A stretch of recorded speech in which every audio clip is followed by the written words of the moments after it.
Nah, ini pinjam dari teorinya Aristoteles.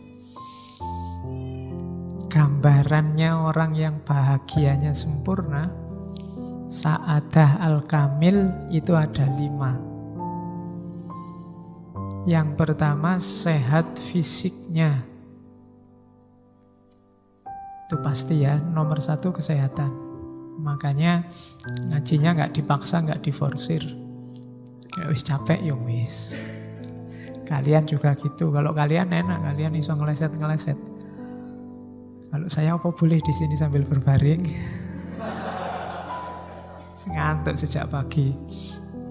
Oke, belum ganti baju lagi dari kantor. Jadi yang pertama kesehatan fisik dijaga. Itu amanahnya Allah. Tubuhmu juga amanahnya Allah. Kalau ngaji ini kan amanah dari Allah dan dari takmir. Jadi tidak masalah. Kalau amanahnya Allah itu nomor 1, tubuhmu jadi nomor 1 kan. Kalau sudah capek ya sudah. Yang kedua itu sumbernya bahagia, jangan salah. 4 yang bawah itu sukses, tapi nomor 1 enggak juga enggak. Banyak orang hartanya banyak, tapi sakit-sakitan juga sumpek. Terhormat tapi sakit-sakitan ya sumpek. Jadi yang pertama sehat fisik, yang kedua mal, kepemilikan harta, yang ketiga kehormatan. Cuma kehormatan itu di kalangan orang terhormat. Kehormatan di kalangan yang tidak terhormat itu bukan kehormatan. Saya itu terkenal loh Pak di kalangan gendo-gendo itu misalnya ya. Nah, itu bukan kehormatan. Kehormatan itu ya di tengah orang-orang yang terhormat. Kamu dihormati itu berarti kehormatan yang beneran. Jadi yang ketiga reputasi.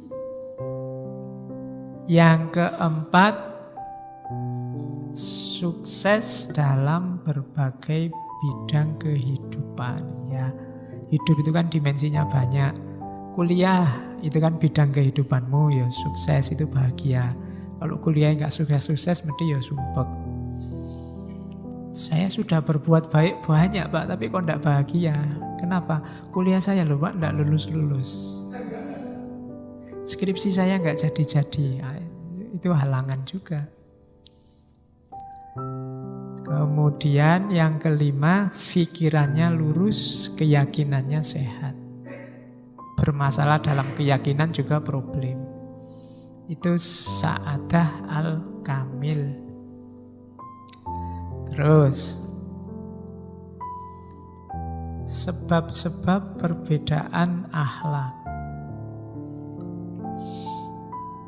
Kenapa orang itu akhlaknya bisa beda-beda?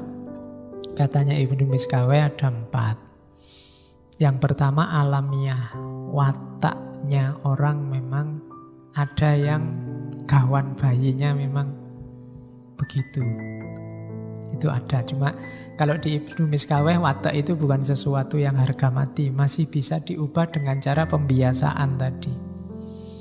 Tapi watak jadi sumber ketidakbahagiaan atau kebahagiaan, dan dia juga sebab perbedaan akhlak.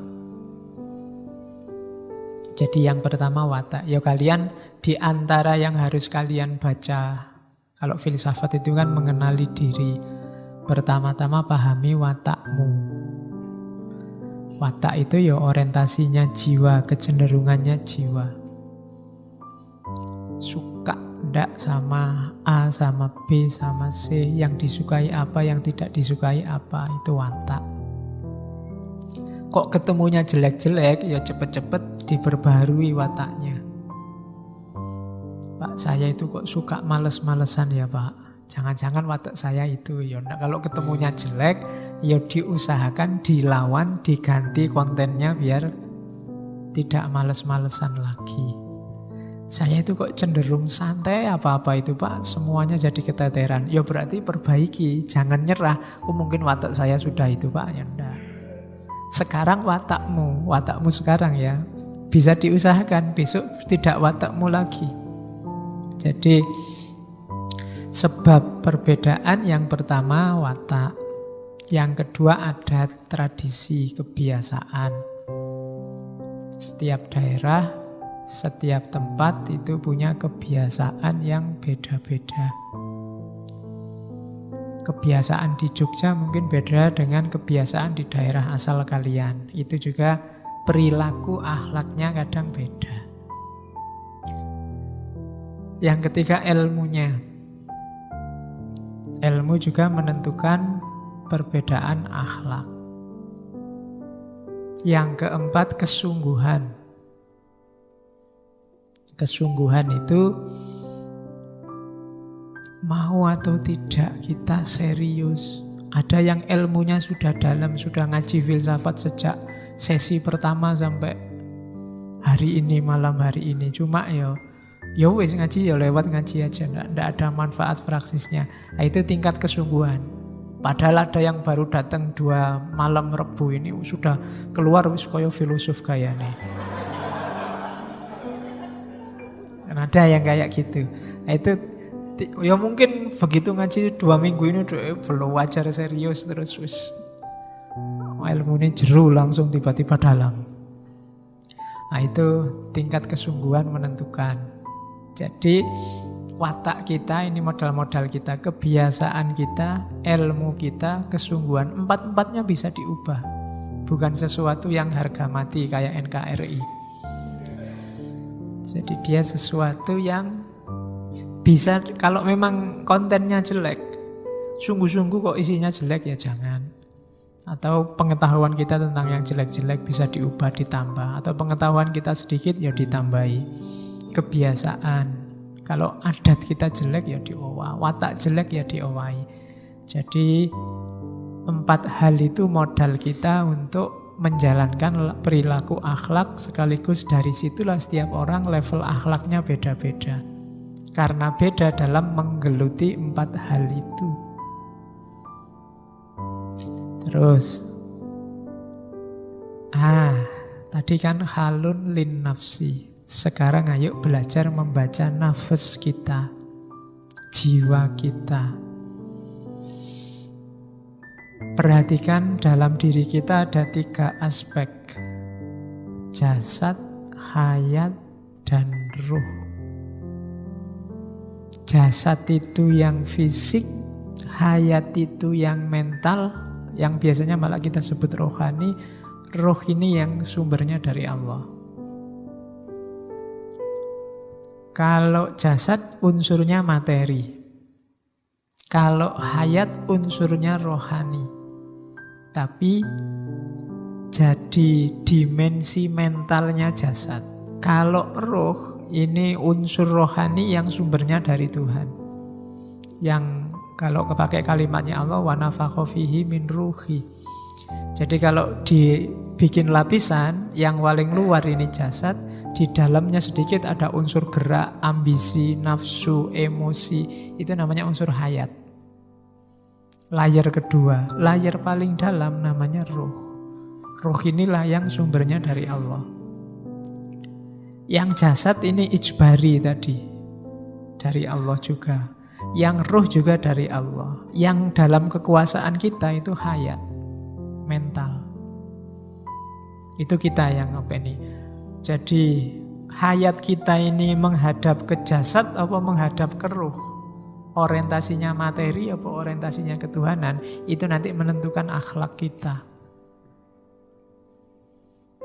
Jadi hidup kita ini berarti isinya ada jasadnya, ada hayatnya, ada ruhnya. Karakter kemanusiaan kita kuncinya ada di hayat, ada di rohani. Semoga dia ngadepnya ke roh, ke kesejatian, ke Allah, bukan ke jasad. Kalau dia ngadepnya ke jasad, ya urusannya materi. Biasanya orangnya ya mikirnya duniawi saja, melupakan hakikinya. Padahal kita jadi manusia itu karena unsur rohani tadi. Kalau hewan dia punyanya jasad sama hayat. Jadi dimensi materi sama dimensi rohaninya. Hewan kan juga punya emosi, punya gerak, punya maksud, keinginan, dan lain sebagainya. Karena memang dia tidak dituntut apa-apa. Kita yang dituntut untuk menghadap ke yang sejati. Menghadap ke roh. Oke. Nah, karena itu nanti daya jiwa oleh Ibnu Miskaweh dibagi 3. Ada nafas syahwatiyah, bahimiyah, nanti ada hutbiyah, ada natikoh. Kita pelajari satu-satu dulu. Nafas bahimiyah, jiwa, kalau diartikan letterlock itu jiwa kebinatangan, itu jasad ini loh. Dia hancur bersama hancurnya jasad, karena memang levelnya di jasad. Alatnya namanya liver, hati. Kalau bahasa Arabnya kabid. Di level nafas bahimiyah inilah kita bisa memberlakukan al-aqlus salim fil jismi salim. Dalam badan yang sehat ada jiwa yang sehat. Itu jadi bukan jiwa yang level rohani, tapi jiwa yang level, bukan level ruh, tapi jiwa yang level kedua tadi. Jadi makanya lupa itu ada orang jiwanya tidak sehat, badannya sehat. Maling itu badannya sehat, kalau lari cepat. Itu kan al-aqlus salim fil jismi salim. Iya, di level hayat. Jadi bukan rohani yang level roh tadi. Jadi berlakunya di level ini, nafas bahimiyah atau syahwatiyah. Ini harus dikendalikan, bukan dimatikan ya, dikendalikan.